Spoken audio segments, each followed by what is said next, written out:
Rahasia dibalik Ya'juj dan juga Ma'juj. Ma'asyiral muslimin yang dimuliakan Allah Azza wa Jalla,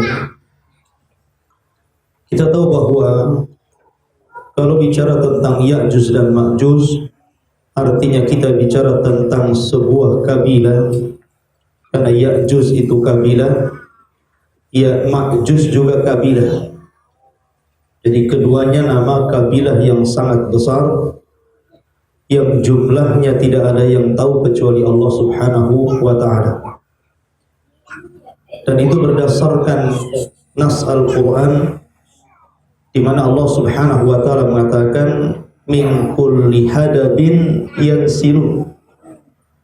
Jadi ketika munculnya Ya'juj dan Ma'juj itu, maka mereka turun dari ketinggian itu seperti turunnya air bah yang sangat deras, saking banyaknya.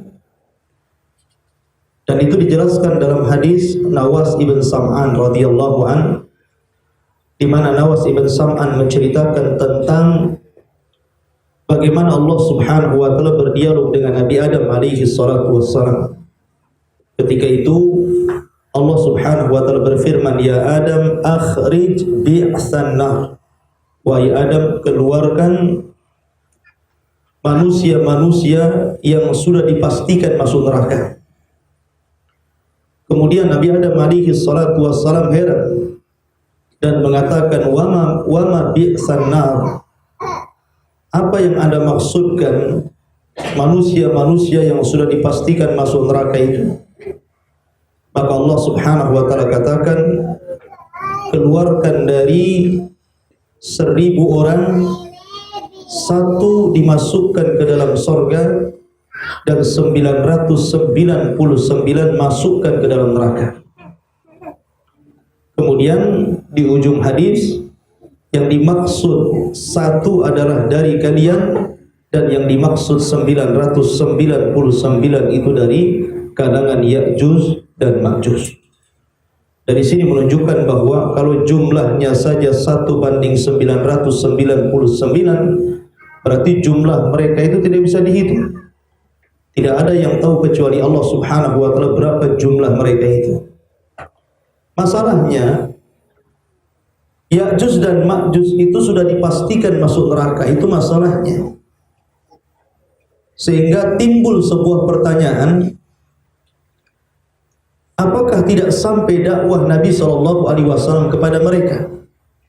Kenapa pula kemudian mereka diponis masuk neraka berdasarkan hadis? Dan kenapa seluruhnya masuk neraka? Masa tidak ada 1 atau 2 orang Ya'juj yang masuk surga? Berarti di sini ada pertanyaan, apakah sampai hujah Nabi kepada mereka atau tidak? Maka perkara ini ketika diajukan pertanyaan ini kepada Lajnah Daimah riset fatwa ulama Saudi Arabia, ada 3 perkara sebagai jawaban pertanyaan itu. Yang pertama, bahwa jelas dalil Al-Quran dan Sunnah Nabi SAW bahwa tidak mungkin Allah Subhanahu wa ta'ala mengazab siapapun kecuali telah sampai hujah kepadanya. Dan itu berdasarkan Al-Quran surah Isra ayat 15. Allah mengatakan, wa ma kunna mu'adzibina hatta nab'atha rasulah. Tidak mungkin kami mengadab sebuah kaum sampai diutus kepada mereka Rasul. Apakah Rasul sampai kepada mereka? Ya. Kemudian yang kedua, bahwa orang yang meninggal dan dia bukan seorang Muslim setelah diutusnya Nabi SAW dari orang-orang yang tidak masuk ke dalam dakwah, maknanya orang ini mati. Rasul sudah diutus, tapi dakwah Nabi SAW belum sampai kepada mereka. Seperti umpamanya orang-orang yang berada di dalam hutan, Orang-orang primitif, nggak ada ustadz masuk situ, nggak ada dai yang mendakwahkan Islam kepada mereka, artinya tidak sampai hujah kepada mereka. Maka hukum orang-orang seperti itu dihukumi secara zahirnya. Kalau mereka nyembah batu, nyembah patung, kita katakan musyrik di dunia, adapun di akhirat Allahu a'lam. Kita hanya melihat zahirnya saja. Soal urusan akhirat diserahkan kepada Allah Subhanahu wa taala. Kemudian yang ketiga, berdasarkan nasnya yang jelas, kalau bicara tentang Ya'juj dan Ma'juj, mereka adalah orang kafir. Mereka bukan orang Islam. Karena Allah Subhanahu wa taala sudah memponis mereka masuk neraka, dan tidak ada yang dimasukkan ke dalam neraka dan dikekalkan di dalamnya kecuali orang kafir. Kemudian juga letak bahwa mereka itu adalah orang-orang yang sebenarnya sudah sampai kepada mereka risalah Nabi. Mungkin Nabi SAW tidak sampai kepada mereka, tapi Nabi-Nabi sebelumnya. Karena Ya'juj dan Ma'juj juga hidup di zaman Raja Dzulqarnain. Artinya sebelumnya sudah ada para Nabi dan Rasul, tapi mereka kemudian menentangnya dan tidak beriman kepada Nabi-Nabi tersebut. Kemudian di akhir zaman Allah takdirkan mereka akan keluar dan semuanya menjadi perusak bumi. Makanya Allah Subhanahu wa taala ketika menceritakan Raja Dzulqarnain, di mana Dzulqarnain ketika mengarah setelah barat, kemudian timur, kemudian ke utara, maka di utara itu kemudian beliau mendapatkan dua gunung yang sangat tinggi, dan di situ ada kaum yang tidak bisa dipahami bahasanya, selalu diganggu oleh Ya'juj dan Ma'juj. Kemudian Allah Subhanahu wa taala merintahkan untuk membuat benteng supaya tidak keluar mengganggu orang-orang itu, dan Allah takdirkan bentengnya tidak mungkin hancur sampai kiamat dibangkitkan, dan mendekati hari kiamat baru kemudian Allah takdirkan bentengnya runtuh. Lah Allah Subhanahu wa taala berikan sifatnya bahwa mereka adalah mufsiduna fil ardi, merusak bumi. Sehingga para ulama kemudian memberikan tafsiran apa yang dimaksud merusak bumi. Ada yang mengatakan bahwa merusak bumi karena mereka melakukan perbuatan Nabi Lut. Ada yang mengatakan bahwa mereka itu para pembunuh, sadis, brutal, barbar. Dan ada juga yang mengatakan bukan hanya dibunuh tapi juga dimakan bangkainya, kanibal. Sebagian orang kemudian memberikan penjelasan tentang Ya'juj dan Ma'juj itu dengan berbagai macam penjelasan. Sebenarnya siapa Ya'juj dan Ma'juj ini? Apakah dia nama orang, nama kabilah, nama hewan, nama makhluk yang entah berantah apa itu? Makanya dengan mengenal nasabnya nanti kita tahu siapa Ya'juj dan Ma'juj ini. Apakah dia sudah keluar atau belum keluar, nanti kita jelaskan. Ya'juj dan Ma'juj adalah sebuah kabilah besar, dua kabilah besar dari keturunan Nabi Nuh alaihi salatu wassalam. Jadi Nuh alaihi salatu wassalam itu memiliki putra yang Allah selamatkan dan masuk dalam bahteranya, itu cuma 3 orang. Dan ingat bahwa cerita Ya'juj dan Ma'juj ini disepakati oleh seluruh agama. Agama Nasrani membicarakan tentang Ya'juj dan Ma'juj. Agama Yahudi membicarakan Ya'juj dan Ma'juj. Dan Islam juga sama membicarakan Ya'juj dan Ma'juj. Ya. Lah nasabnya adalah dari putra-putra Nuh. Jadi putra-putra Nuh itu sebagaimana dijelaskan oleh para ulama sejarah, bahwa memiliki 4 putra, tapi yang satu ini sesat.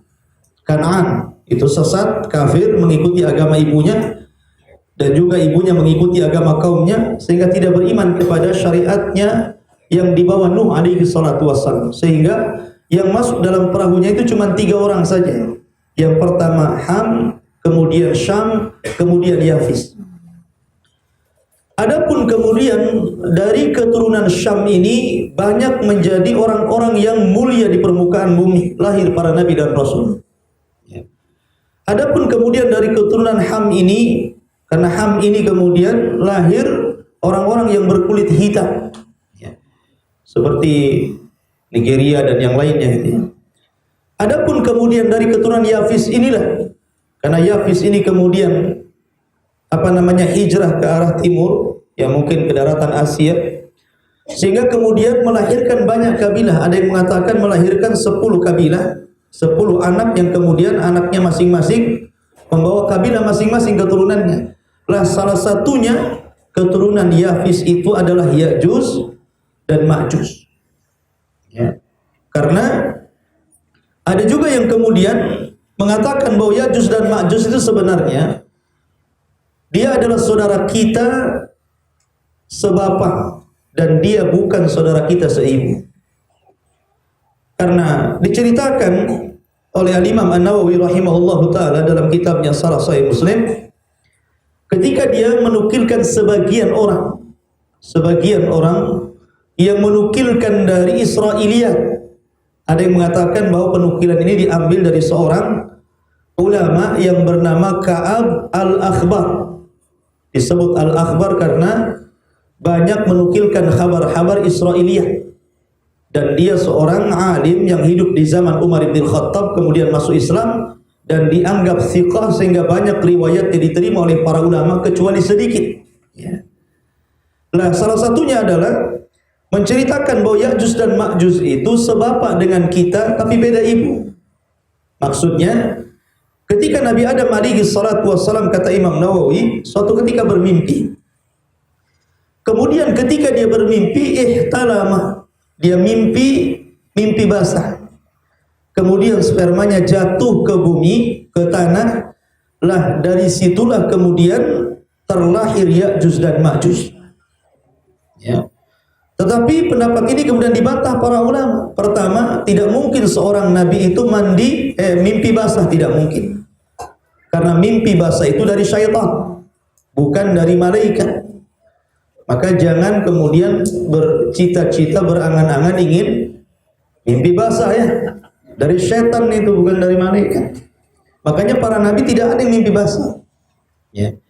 Kemudian yang kedua, kalau seandainya Ya'juj dan Ma'juj adalah terlahir dari tanah karena bercampurnya sperma Adam dengan tanah, kemudian lahirlah Ya'juj dan Ma'juj, secara otomatis Ya'juj dan Ma'juj memiliki keistimewaan. Gimana tidak memiliki keistimewaan? Kenapa Adam istimewa? Karena diciptakan tanpa ayah dan bapa. Kenapa Hawa istimewa? Karena tidak diciptakan kecuali dari bapa saja. Kenapa Isa istimewa? Karena hanya diciptakan dari ibu tanpa bapa, kan begitu.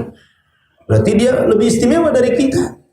Maka pendapat ini dibantah oleh para ulama, dan yang betul adalah Ya'juj dan Ma'juj adalah keturunan Yafis putra Nuh alaihi salatu wassalam yang melahirkan bangsa Turk.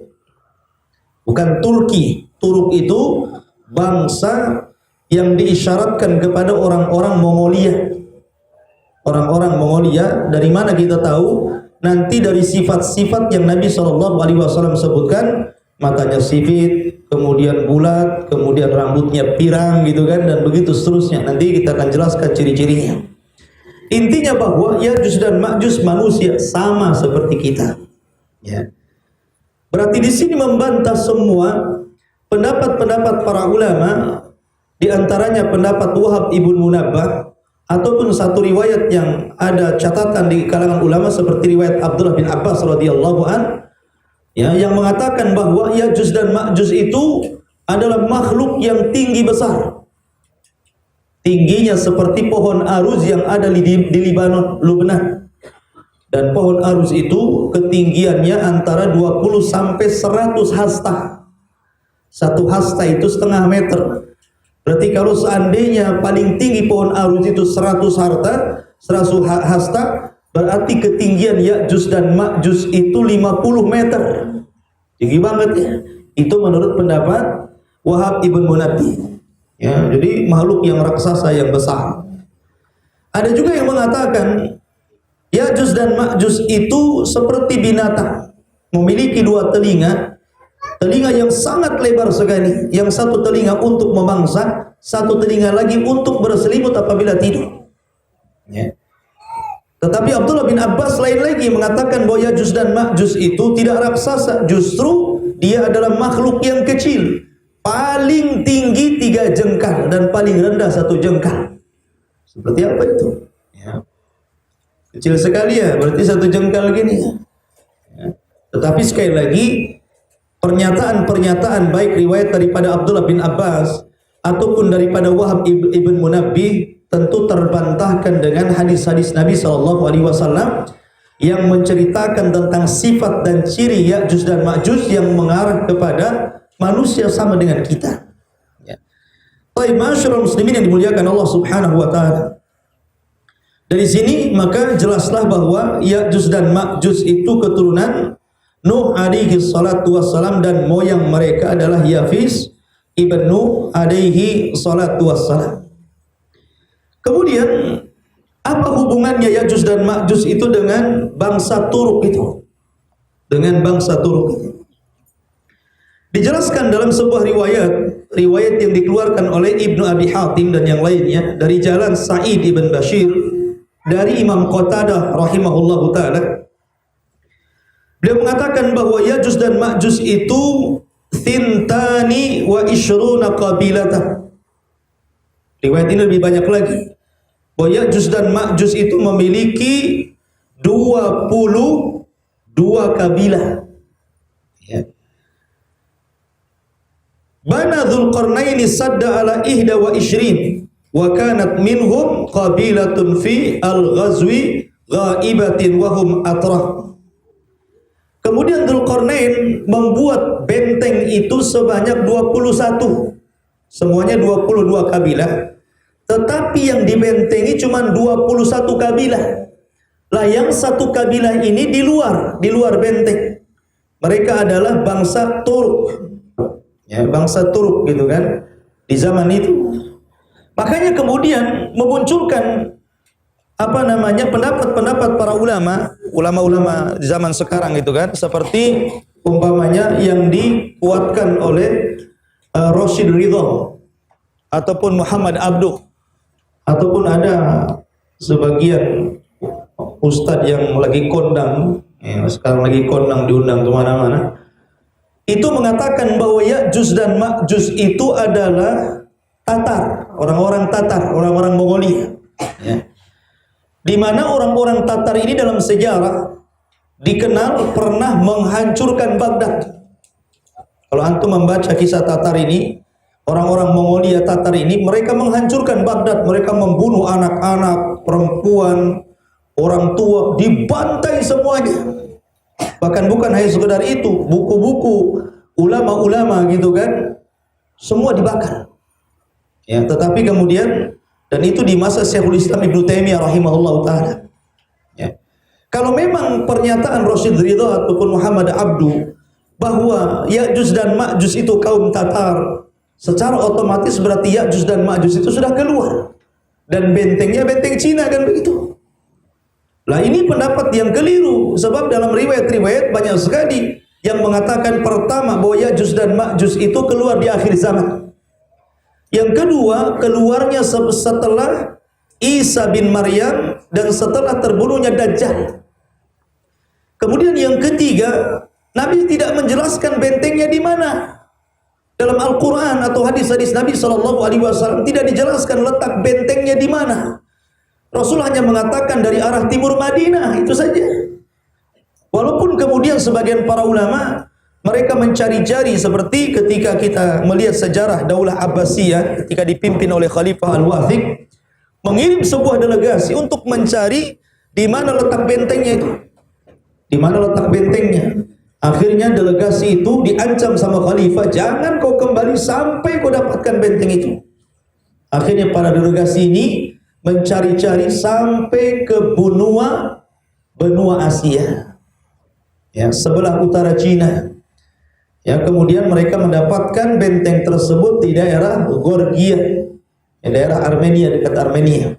Ya, di situ kemudian mendapatkan benteng itu. Tetapi Ibnu Katsir walaupun menukilkan kisah ini pun tidak menjelaskan sanadnya masalahnya. Ya. Intinya bahwa tidak benar kalau seandainya Ya'juj dan Ma'juj itu adalah kaum Tatar. Ya, memang mereka bengis kaum Tatar itu, mereka membantai kaum muslimin. Ya, mereka membantai kaum muslimin. Tetapi mereka bukan Ya'juj dan Ma'juj, karena Nabi SAW sudah jelas bahwa Ya'juj dan Ma'juj itu belum keluar dan akan keluar di akhir zaman. Itu berdasarkan nas Al-Quran dan juga hadis Nabi SAW. Baik, sekarang kita akan mengenal sifat-sifatnya seperti apa. Dijelaskan dalam sebuah hadis, Nabi SAW bersabda, "La taqumus sa'atu hatta tuqatilu turka sigharul uyun humrul wujuh dhulful ulub ka'anna wujuhahumul mijanul mutraqah wa la taqumus sa'a hatta tuqatilu qauman ni'alahumus syi'rah." Kata Nabi SAW, tidak mungkin tegak hari kiamat sehingga kalian memerangi bangsa Turuk. Sifat-sifatnya sipit matanya, kemudian wajahnya putih kemerah-merahan, kemudian hidungnya pesek. Ada yang mengatakan dalam riwayat rambutnya hitam kemerah-merahan alias pirang, dan wajahnya bulat seperti perisai yang dibungkus kulit. Kata Nabi, dan kalian tidak mungkin memerangi mereka. Mereka tidak bisa diperangi dan tidak bisa dibunuh. Lah dari sini Khotufidin menunjukkan bahwa ketika Rasul menyebutkan sifat-sifatnya, sipit matanya, pesek hidungnya, bulat mukanya, pirang rambutnya gitu kan, menunjukkan bahwa Ya'juj dan Ma'juj itu manusia sama seperti kita, dan sifat-sifat itu sangat melekat di orang-orang yang hidup di Asia. Ini kan sifat-sifat kita di sini. Ya kan? Kalau orang-orang barat, orang-orang Arab kan mancung, tinggi, ya kan? Jadi sifat-sifat ini diarahkan ke Asia. Makanya ketika para ulama membahas sebenarnya letak benteng Dzulqarnain itu di mana? Ya, makanya Lajnah Daimah Riset Fatwa Saudi Arabia yang dipimpin oleh Syekh bin Baz rahimahullahu taala mengatakan bahwa sad yang dibangun oleh Dzulqarnain itu berada di benua Asia, letaknya di daratan Cina sebelah utara. Ya. Tapi Allahu a'lam, kita tidak tahu. Ya. Sebelah utara Cina itu sebelah mana? Ya.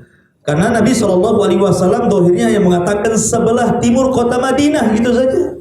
Sudahlah, kita tidak perlu kemudian membahas di mananya, yang jelas bahwa berdasarkan Quran bahwa Ya'juj dan Ma'juj itu ada, dan mereka terkurung, mereka tidak hidup dalam tanah, mereka tidak hidup dalam air, tapi mereka hidup sama seperti kita di atas permukaan bumi, tetapi di balik bukit yang terdinding dengan dinding benteng Dzulqarnain, dan tidak bisa benteng ini dihancurkan kecuali Allah yang hancurkan. Itulah kesimpulan daripada pembahasan tadi. Kemudian tentang jumlah mereka juga dijelaskan dalam Al-Quran. Allah mengatakan, hatta idza futihat Ya'juj wa Ma'juj wa hum min kulli hadabin yansilun, sehingga apabila benteng Ya'juj dan Ma'juj itu pecah, runtuh, maka mereka akan turun dengan sangat cepat dari setiap ketinggian. Kata ahli tafsir, ini yadullu alal kathrah, menunjukkan banyaknya Ya'juj dan Ma'juj itu, sampai-sampai dalam riwayat rombongan pertama mereka masuk ke sebuah danau yang disebut dengan Danau Tiberias, ya. Nah, mereka meminum danau itu. Tadi saya katakan Ya'juj dan Ma'juj berapa kabilah? 22, ya, yang dikurung 21 kan itu. Lah yang 21 kabilah ini baru satu kabilah lewat sudah habis tuh airnya. Padahal danau itu cukup untuk dijadikan pengairan jutaan jiwa tuh. Sampai hari ini juga masih ada airnya itu. Masih dipakai kan begitu ya. Masih digunakan untuk minum dan air bagi penduduk sana. Tetapi ketika Ya'juj dan Ma'juj datang habis kering, itu baru satu kabilah lewat. Belum lagi yang 20 kabilahnya itu. Ya. Dari sini menunjukkan bahwa mereka adalah makhluk yang sangat banyak sekali. Bagaimana keluarnya? Kok bisa keluar dia? Disebutkan dalam hadis Nabi sallallahu alaihi wasallam, "Inna Ya'juj wa Ma'juj la yahfiruna as-sadda kulla yawmin hatta idza kadu yarawna syi'a asy-syamsi qala alladhi 'alaihim irji'u fasatahfirunahu ghadan." Dalam sebuah hadis, sesungguhnya Ya'juj dan Ma'juj setiap hari menggali tanah. Mereka berusaha untuk menggali tanah, di mana tanah itu bukan bagian daripada benteng, karena benteng kan nggak bisa dihancurkan tuh. Makanya mereka cari tempat lain, tanah yang bukan benteng, mereka gali membuat terowongan. Dan itu setiap hari. Sampai apabila pimpinan yang mengatakan, karena sudah melihat matahari terbit, maka mereka mau istirahat, artinya mereka bekerja di malam hari. Apabila matahari sudah mulai muncul, maka pimpinan proyeknya mengatakan, sudahlah, kita istirahat dulu, besok kita mulai lagi penggaliannya. Tetapi Allah Subhanahu wa taala ala kulli syai'in qadir. Ketika besoknya datang ke tempat yang sudah digali itu, tiba-tiba Allah kembalikan lubangnya seolah-olah belum digali sedikit pun. Ya. Jadi digali lagi, sama Allah dikembalikan lagi. Dan itu terus mereka lakukan sampai mendekati kiamat. Sampai ketika pimpinan mereka, ketika Allah izinkan akan keluar, pimpinan mereka diilhamkan untuk mengucapkan insya Allah. Di mana ketika orang-orang yang bekerja menggali itu sudah selesai menggali, dan hampir sedikit lagi, tiba-tiba kata pimpinannya, insya Allah besok kita mulai lagi. Ketika dia mengucapkan insya Allah, rupanya keesokan harinya mereka menggali dan mereka berhasil menjebol dinding itu. Dari sini kata para ulama, pentingnya mengucapkan insya Allah, karena semua atas kehendak Allah. Karena sesuatu yang pasti di dunia itu tidak ada yang pasti. Walaupun antum sudah yakin 100% atau mungkin 200% akan datang ke undangan pengajian malam ini, ketika ditanya mau datang antum, insya Allah. Jangan bilang, ya saya datang. Antum nggak tahu, mungkin di tengah jalan nabrak orang, mungkin motornya jatuh, mungkin bannya kempes, kan gitu, macam-macam. Makanya kenapa Nabi SAW pun sendiri pernah mendapatkan hambatan gara-gara tidak mengucapkan insya Allah. Ketika sebagian orang-orang Quraisy kemudian bertanya kepada Nabi SAW tentang 3 soalan, salah satunya tentang raja yang berkeliling dunia. Rasul saking senangnya, karena mereka berjanji kalau seandainya Rasul ngasih jawaban mereka beriman, Rasul langsung mengatakan, besok saya kasih tahu jawabannya. Rasul lupa mengucapkan insya Allah. Akhirnya apa yang terjadi? Rupanya sampai besok Jibril tidak datang memberitahu jawabannya.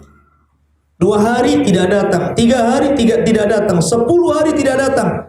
Setelah 15 hari, setelah orang-orang Quraisy sudah mulai berbisik satu dengan yang lainnya dan mengatakan dia adalah seorang pendusta, kemudian Rasul sesak dadanya, baru kemudian Jibril turun memberitahu jawaban-jawaban itu. Dari sini menunjukkan pentingnya insya Allah. Nabi Musa alaihi salatu wassalam ketika ditanya, wahai Musa, siapa yang lebih, adakah manusia yang lebih alim di permukaan bumi ini? Kata Musa, tidak ada. Tidak ada yang lebih alim kecuali saya. Dan dia lupa mengucapkan insya Allah. Akhirnya terjadi, Allah hukum Nabi Musa dan mengatakan ada.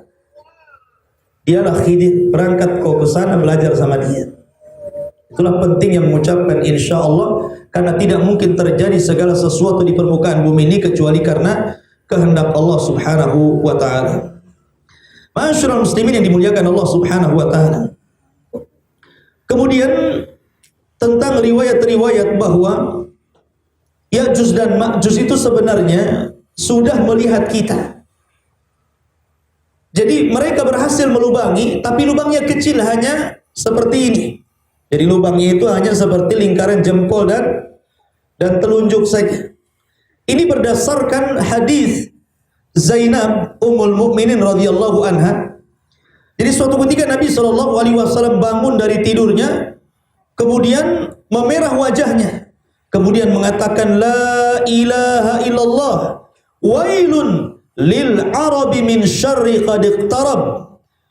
Tidak ada sesembahan yang berhak disembah kecuali Allah, celaka bagi bangsa Arab dari kejelekan yang telah mendekati mereka. Futihal yaum, telah terbuka hari ini, min radmi Ya'juj wa Ma'juj, dari bentengnya Ya'juj dan Ma'juj, mithla hadhihi, seperti ini. Kemudian Rasulullah SAW mengisyaratkan ibu jarinya, jempolnya, dan telunjuknya kemudian membuat bulatan seperti ini.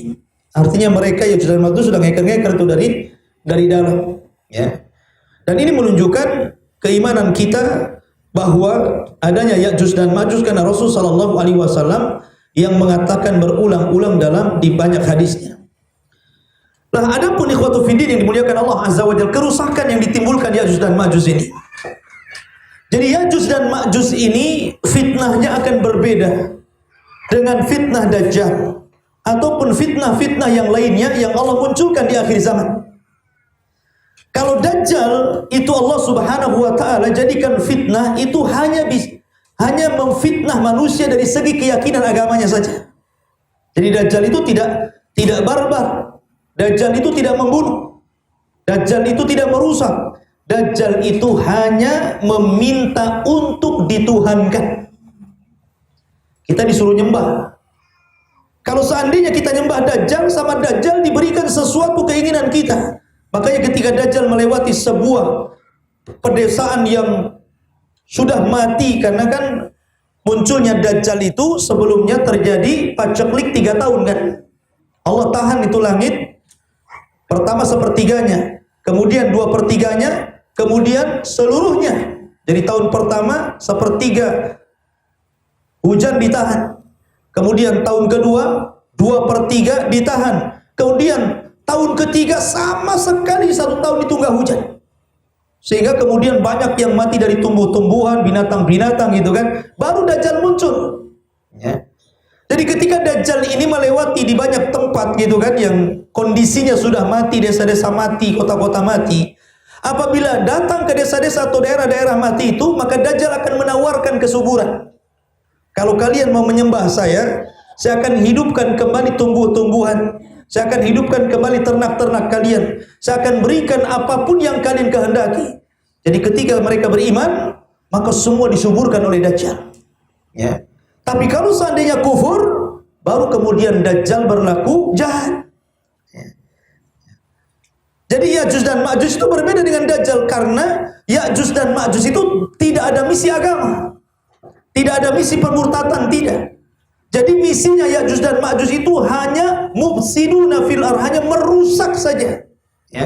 Jadi ketika dikeluarkan itu hanya sekedar merusak, membunuh, merusak, memakan, gitu kan. Tidaklah dia lewat kepada sebuah yang basah kecuali kering, tidaklah mereka lewat kepada sebuah yang hijau kecuali akan hancur. Dan ketika mereka melihat orang-orang yang di luar dari rasnya, dari golongannya, maka mereka akan membantai sehabis-habisnya. Jadi mereka akan membantai di luar rasnya.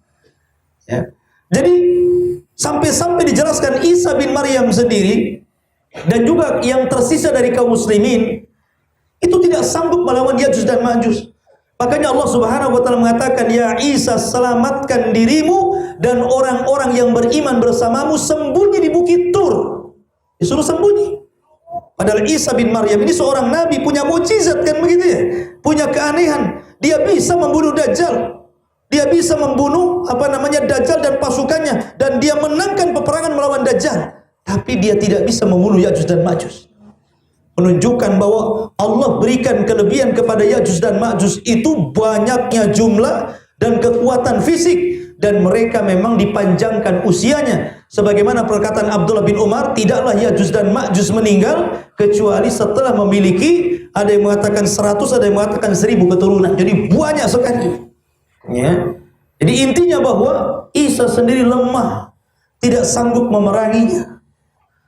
Sehingga ketika Isa sendiri tidak sanggup memerangi, kaum muslimin sendiri angkat tangan, mereka harus sembunyi dan dikepung. Disitulah mulai congkak dan sombongnya Ya'juj dan Ma'juj. Dan ingat bahwa Ya'juj dan Ma'juj itu ya ummul arda kullaha. dia meliputi seluruh dunia.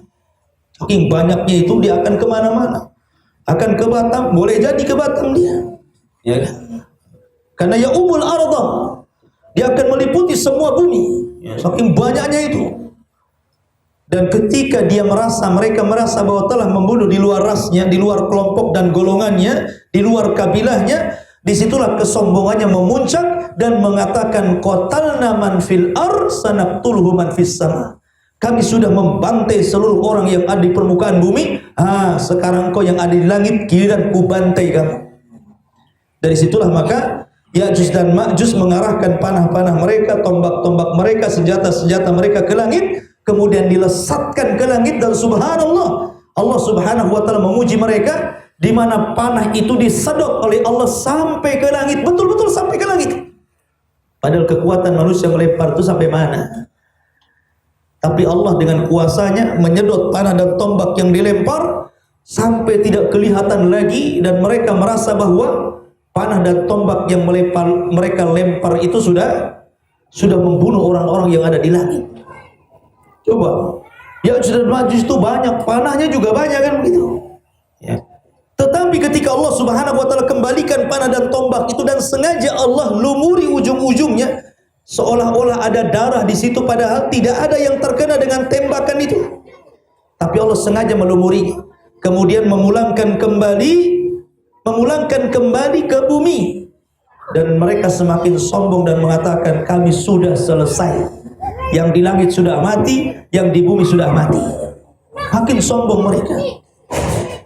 Ketika kesombongan mereka menjadi-jadi inilah, maka Allah subhanahu wa ta'ala la yuhibbul mutakabbirin, tidak suka dengan orang-orang sombong kan begitu. Maka Allah subhanahu wa ta'ala kemudian mengadab mereka.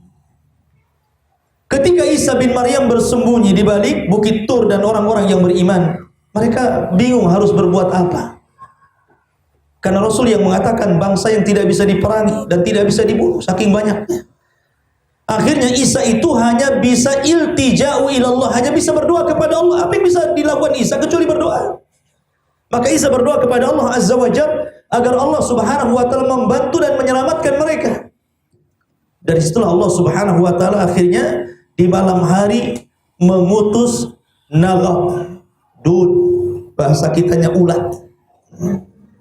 Disitulah menunjukkan bahwa Allah itu kalau hendak menghancurkan sebuah kaum, tidak perlu mengutus buaya, tidak perlu mengutus gajah, tidak perlu mengutus harimau, cukup ulat saja. Antum tahu Namrud? Apakah Namrud mati dibunuh? Tidak. Namrud itu mati oleh seekor nyamuk. Namrud itu mati sama seekor nyamuk. Nyamuk bukannya dia dibunuh orang perang dalam jihad, tidak. Ya. Dia dibunuh oleh seekor nyamuk. Ketika Allah menghendaki kematian Namrud, dia utus satu ekor nyamuk masuk di hidungnya, kemudian merusak kepalanya. Pusing dia, akhirnya digedor-gedorkan kepalanya, akhirnya mati. Kalau Allah menghendaki untuk menghancurkan sebuah kaum, cukup mengutus tentaranya yang kecil makhluk. Ketika Allah subhanahu wa ta'ala menghancurkan pasukan Abrahatul Asram yang hendak menghancurkan Ka'bah, apakah Abraha hancur karena diserang orang Arab? Tidak, orang Arab tidak sanggup untuk memerangi Abraha karena kuatnya. Tapi Allah subhanahu wa ta'ala menghendaki Abraha hancur, cukup mengutus burung-burung laut ababil yang membawa di kakinya 3 batu, kemudian melempari dari atas, kemudian hancur Abraha dan pasukannya. Ketika Allah subhanahu wa ta'ala hendak mengutus adab kepada 2 pemilik kebun di Yaman, akhirnya karena kesombongannya tidak bersyukur kepada Allah dan kufur nikmat, akhirnya Allah jebol bendungannya itu. Dengan cara apa? Diutusnya tikus-tikus sebesar kucing, digerogoti, akhirnya jebol, dan airnya kemudian menjadi tsunami besar sehingga meluluhlantakkan daerah-daerah itu. Lah sama ketika Allah hendak menghancurkan Ya'juj dan Ma'juj, Allah hanya mengutus apa? Dud, ya. Hanya mengutus ulat saja. Tiba-tiba ulat di mana-mana. Ketika Ya'juj dan Ma'juj tertidur, tiba-tiba ulatnya menggigit tengkuk-tengkuk Ya'juj dan Ma'juj itu. Ya. Kemudian masuk ke dalam tengkuknya, akhirnya satu mati, seluruhnya mati. Ketika Nabi Isa bin Maryam keesokan harinya tidak ada hiruk pikuk jeritan-jeritan Ya'juj dan Ma'juj, Isa dan pasukannya akhirnya penasaran. Kemudian keluar dari persembunyian. Alangkah kagetnya Isa bin Maryam ketika dia melihat bangkai-bangkai Ya'juj dan Ma'juj berserakan di mana-mana. Tidak ada satu jengkal kecuali ada bangkainya di situ karena banyaknya. Akhirnya Isa bingung. Ini bisa penyakit. Kalau bangkai tidak dikuburkan kan bisa berpenyakit. Nah, kalau manusia tidak mungkin bersyukur. Yang bersyukur paling hewan-hewan yang pemakan dagingan gitu. Mereka bersyukur. Ya. Karena makanan-makanan mereka di hadapan mereka seperti buaya, macan, harimau itu kan makan-makan daging ya. Makanan mereka di hadapan mereka lah kan itu. Dari situlah Isa bin Maryam kemudian berdoa kepada Allah agar Allah membersihkan bumi dari bangkainya. Maka dengan berkah doa Nabi Isa bin Maryam, Allah utus burung-burung yang sangat besar, dalam riwayat sebesar unta. Burung sebesar unta. Tak dari mana datangnya burung itu, kemudian mengambil satu persatu jasadnya dan dilempar ke lautan, entah berantah lautan mana. Yang jelas bahwa akhirnya tidak ada satu jasad pun yang tersisa di permukaan bumi, tapi tetap saja masih kotor dengan nanah, darah dan kotoran-kotorannya. Makanya Isa bin Maryam berdoa kembali agar Allah membersihkan bumi sebersih-bersihnya. Kemudian Allah Subhanahu wa taala kirimkan hujan yang deras yang kemudian membuat banjir dan menyapu kotoran-kotoran sisa-sisa Ya'juj dan Ma'juj ke lautan. Akhirnya bumi kembali subur dan tidak ada kehidupan yang paling indah kecuali di zaman Isa bin Maryam. Isa bin Maryam dengan Imam Mahdi itu satu zaman. Tapi kekuasaan Imam Mahdi kan tidak lama. Imam Mahdi itu hanya berkuasa 7, 8 sampai 9 tahun saja. Makanya kemudian Imam Mahdi meninggal duluan.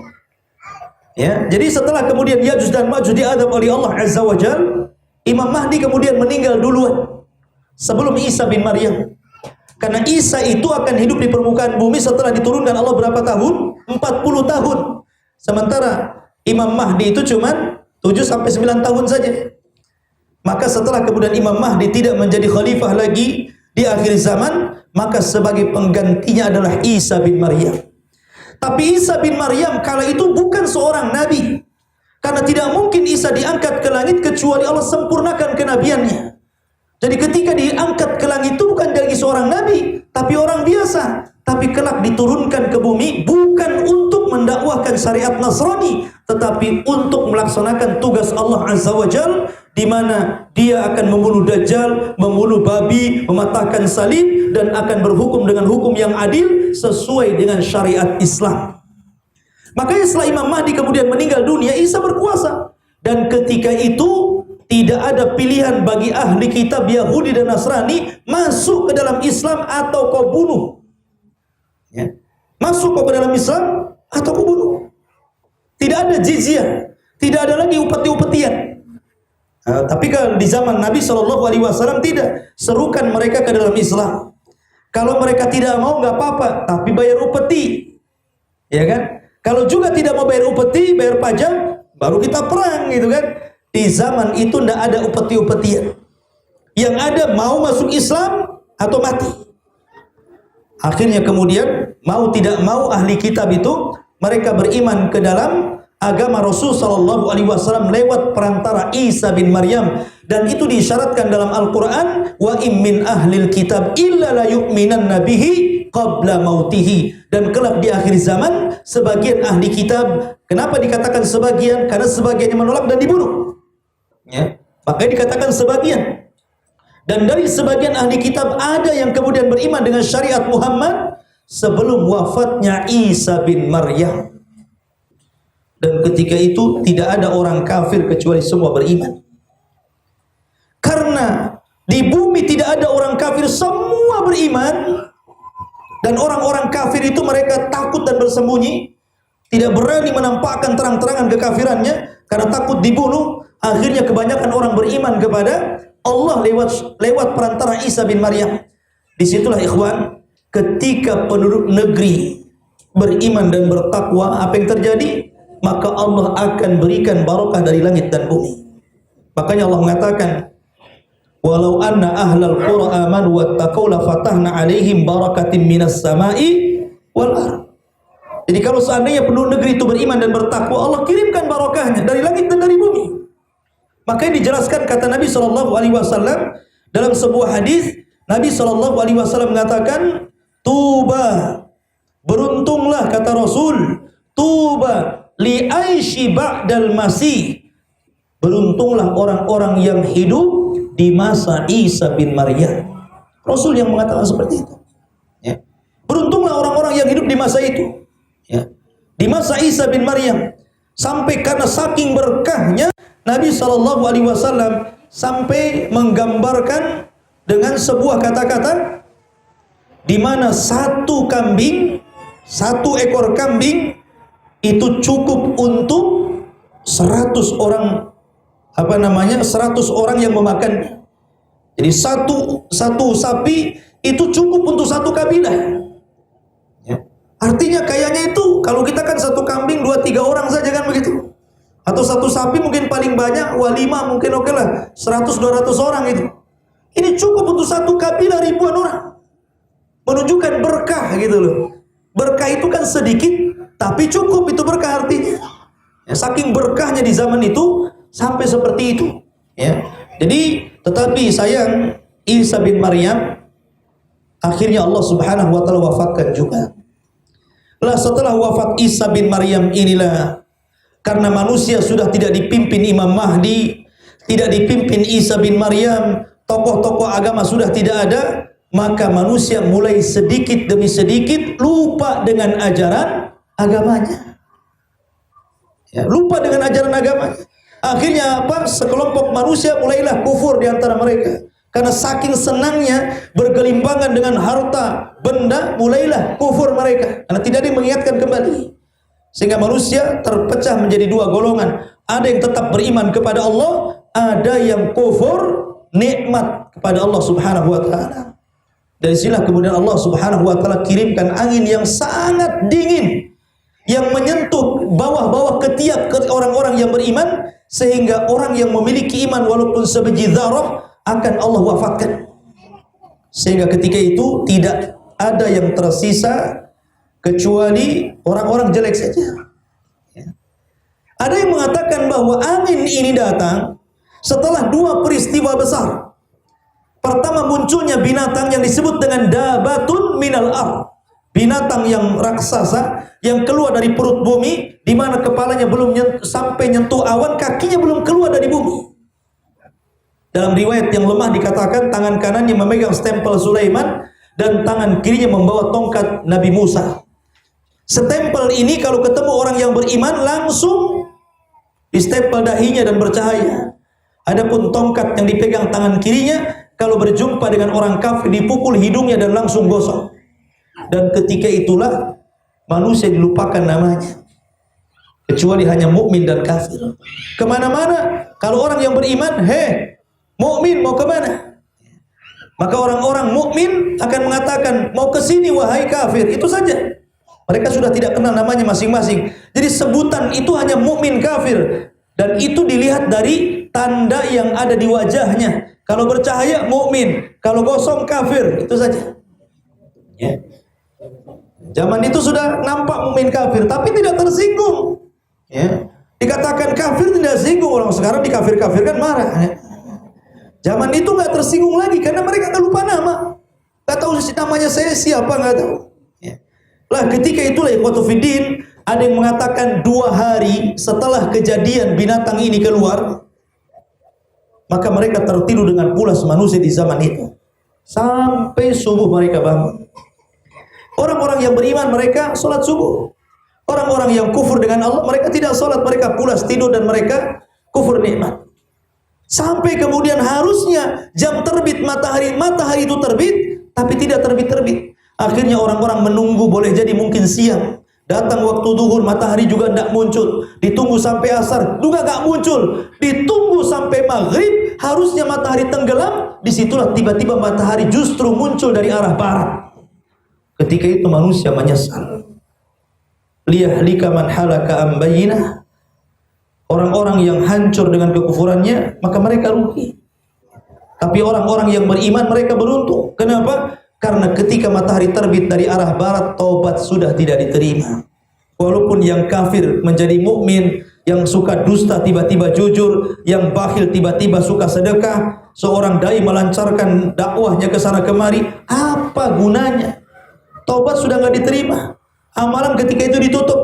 Ya. Baru setelah itu didatangkan angin yang mewafatkan setiap orang yang punya sebiji darah keimanan. Lah ketika kemudian tidak ada lagi orang yang beriman yang hidup di permukaan bumi, disinilah Allah Subhanahu wa taala kemudian memunculkan api. Dan ini dibenarkan oleh NASA. Ya. Ketika meneliti daerah Aden Yaman, rupanya di perut bumi Aden itu ada kawah, ada larva gitu kan, ada api yang sangat besar di bawahnya, dan itu hampir-hampir membeludak ke bumi. Ya. Dan itu akan dikeluarkan di akhir zaman, akan keluar api dari perut bumi Yaman, tepatnya Aden, dan api itu berjalan merembet ke sana kemari. Dia membakar segala sesuatu, tapi dia tidak membakar manusia. Ya. Dia bakar kayu, dia bakar pohon, semua terbakar, tetapi manusia tidak dibakar. Api ini hanya ngikuti di belakangnya saja. Kalau kita berhenti, apinya berhenti. Kalau kita jalan, apinya jalan. Tapi semua yang dilewati api terbakar. Ya.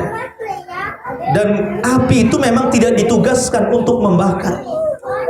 Api di zaman itu hanya ditugaskan oleh Allah untuk menggiring manusia saja. Ya. Jadi tugasnya menggiring saja dia. Semua manusia satu dunia digiring oleh api itu. Ya. Dan mereka tidak bisa ke belakang. Kalau sudah maju ya api terus maju kan begitu. Terpaksa mereka akhirnya mengerucut menjadi ke sebuah daerah yang disebut dengan Syam.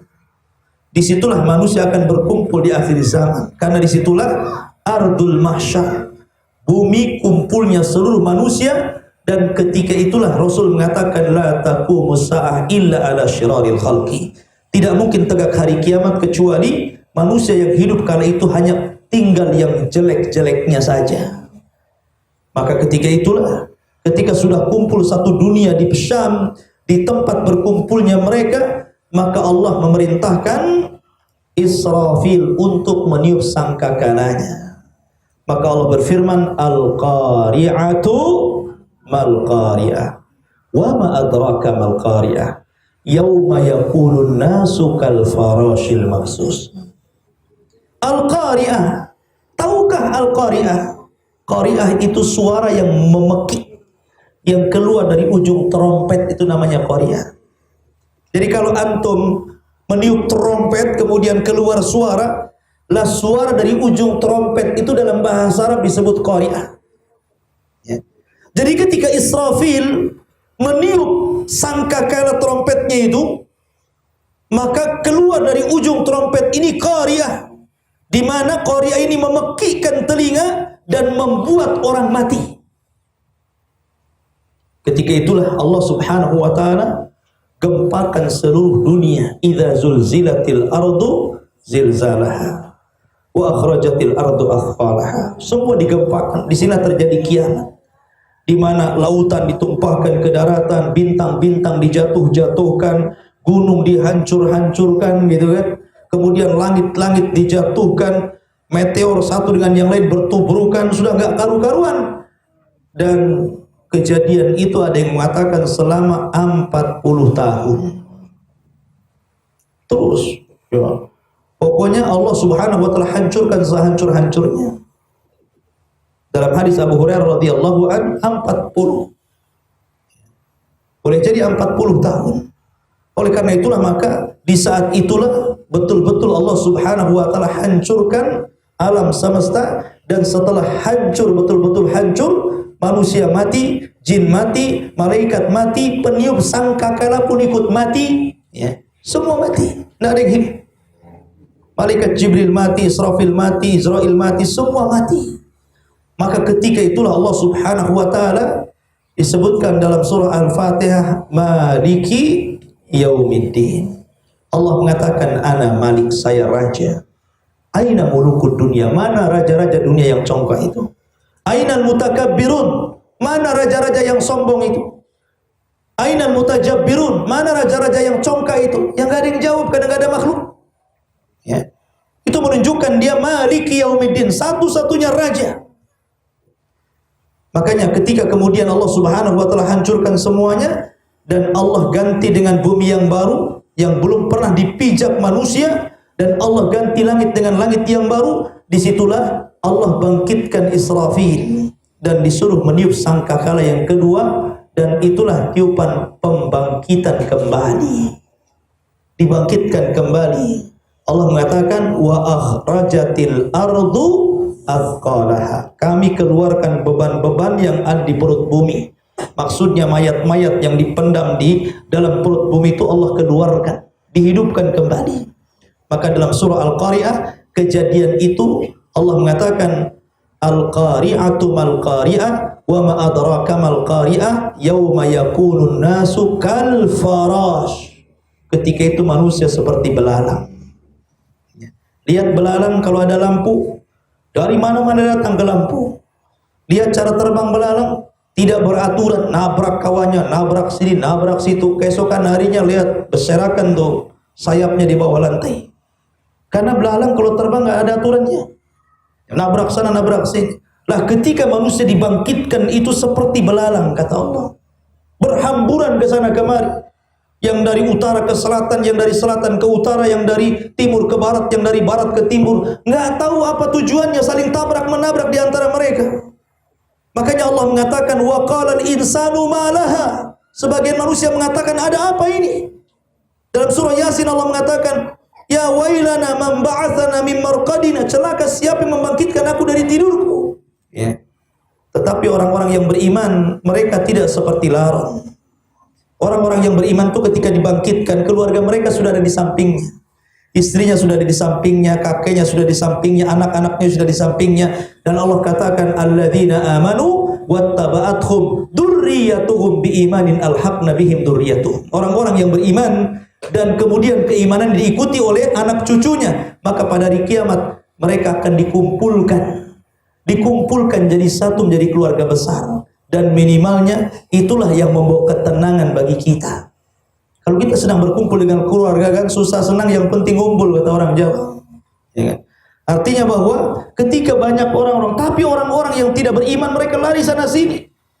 Disitulah Allah mengatakan yauma yafirrul mar'u min akhi. Pada hari di mana orang lari dari saudaranya, anak dari orang tuanya, ya orang tua dari anaknya, orang-orang yang dicintai dari yang dicintainya. Mereka nggak beraturan. Baru dalam surat yang lain, ketika kemudian datang penyeru di tengah-tengah padang mahsyar, kemudian barulah Allah Subhanahu wa taala mempermisalkan kal jaradil muntashir, seperti belalang yang berterbangan.